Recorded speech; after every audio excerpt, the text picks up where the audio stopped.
Make a date with Reverend Dr. Ebenezer Markwei at 6 a.m. from Monday to Saturday on Graphic Online via Facebook and YouTube. Hello, this is Reverend Dr. Ebenezer Markwei of Living Streams International, sharing your Sunday space with you with Graphic Online.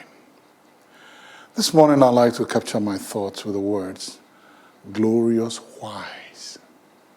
In the book of Luke chapter 24 verse 5, there's a multi-million-dollar question over there. Now, when Mary and the rest of them, they said, look, we have not embalmed him and all that, and we didn't treat his body too right. Let's go embalm him. Now, good intentions, we're going to do the good thing, because, and I really appreciate that, because sometimes it is, not everybody remembers. People's memory are very short. I'll say short-circuited. People don't remember the good that has been done to them. The evil that men do are written upon stones, and the good that people do are written upon sand to be washed away by the waves of events or by the waves of adversity. But the evil that people do are etched in stones. And sometimes people don't remember. And sometimes people don't even come back to say thank you. The level of ingratitude is amazing. And then here comes Mary, good intentions. I like that. At least she remembered. She remembered that this man has been good. This man has not done anybody evil. This man has been a blessing to us, to my family and I. That was Mary.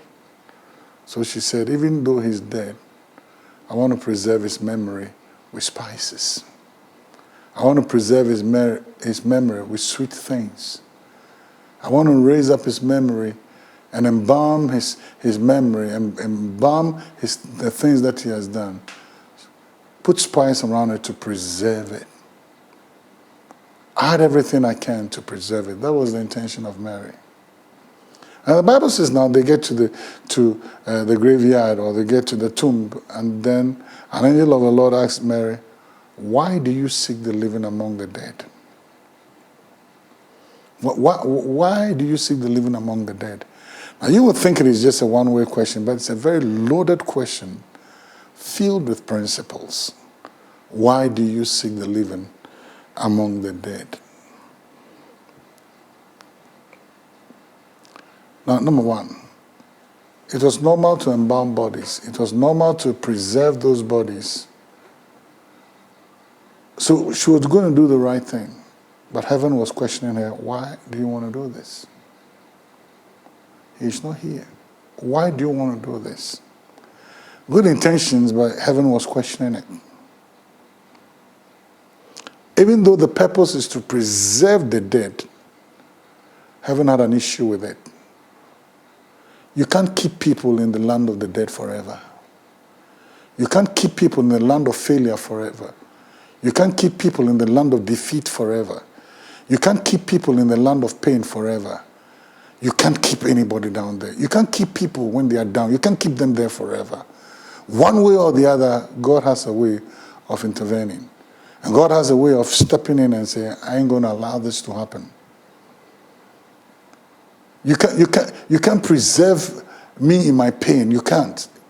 You can't build monuments around my pain. You can't build sepulchres around my pain and try and keep me in that place forever. Heaven has a way of intervening. And if you attempt, heaven is going to ask you, why do you want to do this?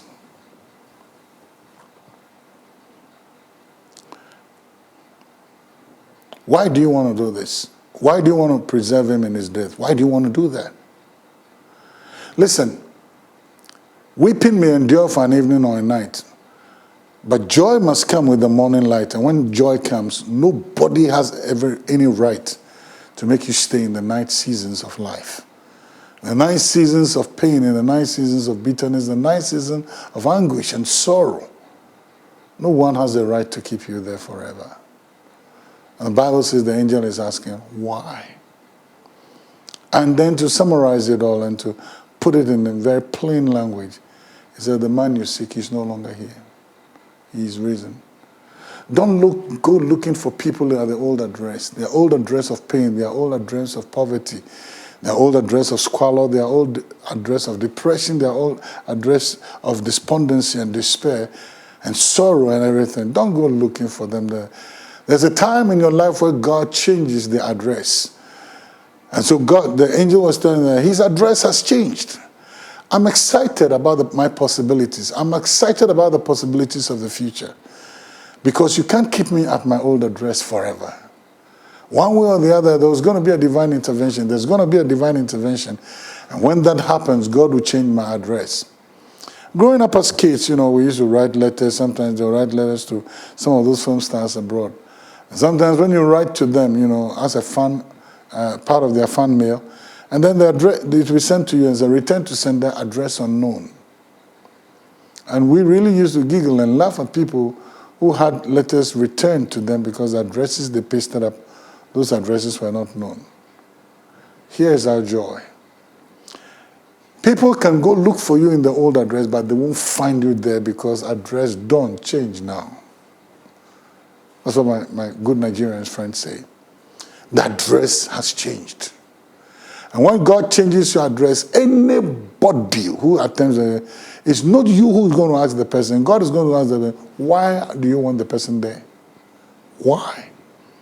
You see, there's a glorious why that is questioning those who will seek to preserve you in your pain, seek to preserve you in your past.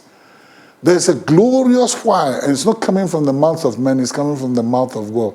Why do you want him to stay there? Why do you want her to stay there? Listen, there's a divine interaction upon your life, and there's a divine intervention upon your life, and that is bringing change. I sense it. I see it happening. I sense it in my spirit, that God is bringing change, and those who would go looking for you at your old address, they won't find you there. And not just that they won't find you there, God is going to question them and say, why do you want the person there? It's a good time to look at your neighbor and tell the person, why do you want me there? Why do you want me there? I ain't going to stay there. My address has changed. My address has changed. God has a way of picking us up and then pushing us onto our destiny, and pushing us onto the next pedestal of our lives.